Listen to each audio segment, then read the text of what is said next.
Est-ce que tu sais ce que tu veux? Je parle pas d'un fantasme flou, je parle de besoins réels, de ce que ton cœur, ton corps, ton être réclame quand tu es en lien. Souvent, quand on dit je veux être aimé, je veux une relation stable, on s'arrête là. Mais c'est quoi pour toi une relation stable? Tu veux être écouté, tu veux être soutenu, tu veux être surprise, tu veux de la tendresse ou de la profondeur, de la passion ou de la sécurité? Et si tu as du mal à répondre à ça, t'es pas toute seule, je te rassure. Ce flou-là, il est commun. Il vient de là où on nous a jamais vraiment appris à se formuler. Et aujourd'hui, c'est ce qu'on va faire parce que pour recevoir ce dont tu as besoin, encore faut-il savoir l'exprimer. Pourquoi on ne connaît pas ses propres besoins affectifs? Depuis l'enfance, on nous a appris à être agréable, discrète, facile, à nous adapter d'abord, pas trop, pas lourde, pas dépendante, à observer ce que l'autre veut, à coller aux attentes, à mériter l'attention, à ne pas trop en demander, à ne pas déranger. Et résultat, tu deviens une femme qui sait ce qu'elle veut, mais qui n'ose pas demander. Tu ressens un vide, mais tu ne sais pas le nommer. Tu as des attentes, mais tu les dis à moitié. Tu espères, mais tu culpabilises de vouloir trop. Et du coup, tes besoins, tu les as réduits. Tu les as écrasés, tu les as rangés dans une boîte que tu as fermée à double tour et tu finis dans des relations où tu espères que l'autre va deviner. Mais manque de peau, il devine jamais. Parfois, on en arrive à ce point où on ne sait même plus ce qu'on ressent. On croit être facile à vivre, pas compliqué, alors qu'en fait, on s'est juste coupé de ses désirs. Et surtout, ça crée ce paradoxe. Plus tu manques de ce que tu veux, plus tu te tais. Parce que tu as peur de perdre en demandant. Tu préfères espérer, te contenir et tu t'éteins. Tu connais ça, cette tendance à deviner l'autre avant même qu'il parle, à comprendre au lieu d'exiger, à te dire je ne veux pas être un poids. C'est souvent là que tes besoins sont tus. À quoi ressemblent des besoins affectifs non exprimés? Tu n'envoies pas ce message pour ne pas paraître en demande. Tu ravales ta frustration pour garder la paix. Tu te convaincs que ça va, que tu comprends, que c'est rien, mais à l'intérieur ça serre. Et tu te sens vide ou déçu ou encore invisible. Et le pire, c'est que souvent, tu l'identifies même pas comme un besoin non comblé.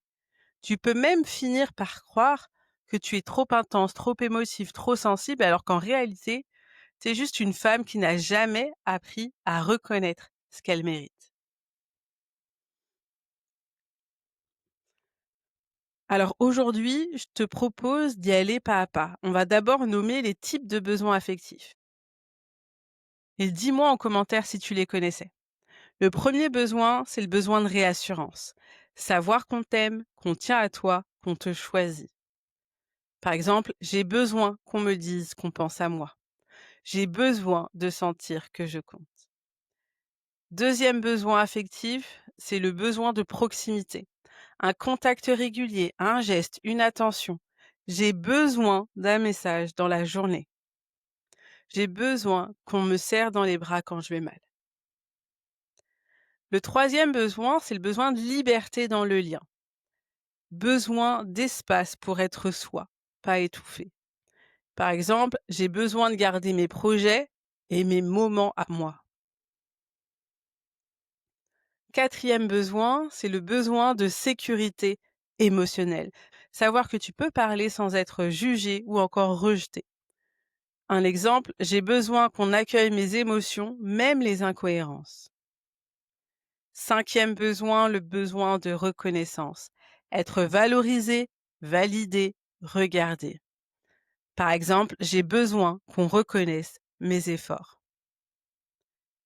Et maintenant, avec tout ça, demande-toi quels sont mes deux besoins affectifs prioritaires. Est-ce que je les ai déjà exprimés à haute voix? Est-ce que je les juge? Est-ce que je les cache? Est-ce que je les ai transformés en exigences, en reproches ou encore en silence? On va pousser la chose un peu plus loin et on va aller dans le concret. Alors ferme les yeux un instant et imagine une relation dans laquelle tu te sens aimé, en sécurité? Qu'est-ce qu'il se passe concrètement? L'autre te regarde comment? Te parle comment? Te touche comment? Qu'est-ce qui est régulier? Qu'est-ce qui est évident? Qu'est-ce qui est doux? Ce sont ça tes besoins affectifs. Ce sont pas des caprices, ce sont des repères de sécurité émotionnelle. Donc, et si tu les exprimais là, aujourd'hui? Exprimer ses besoins, ce n'est pas exiger, ce n'est pas forcer non plus. C'est simplement mettre des mots là où il y avait du flou avant.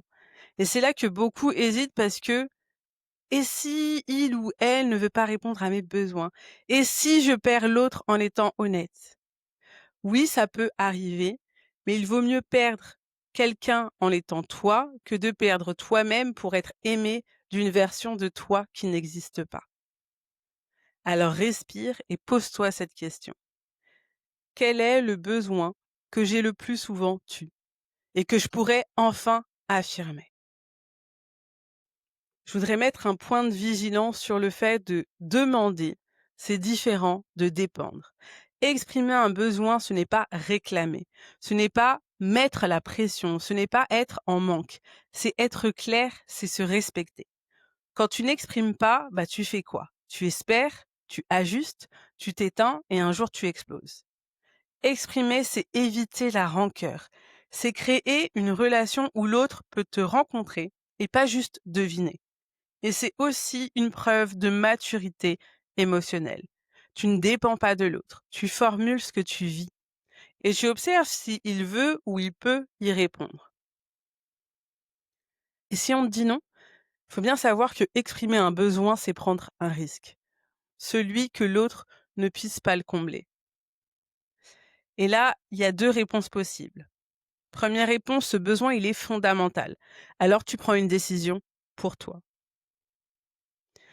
Deuxième réponse possible, ce besoin, il est conjecturel. Tu trouves un autre moyen de le nourrir. Mais dans les deux cas, tu t'honores, tu t'écoutes.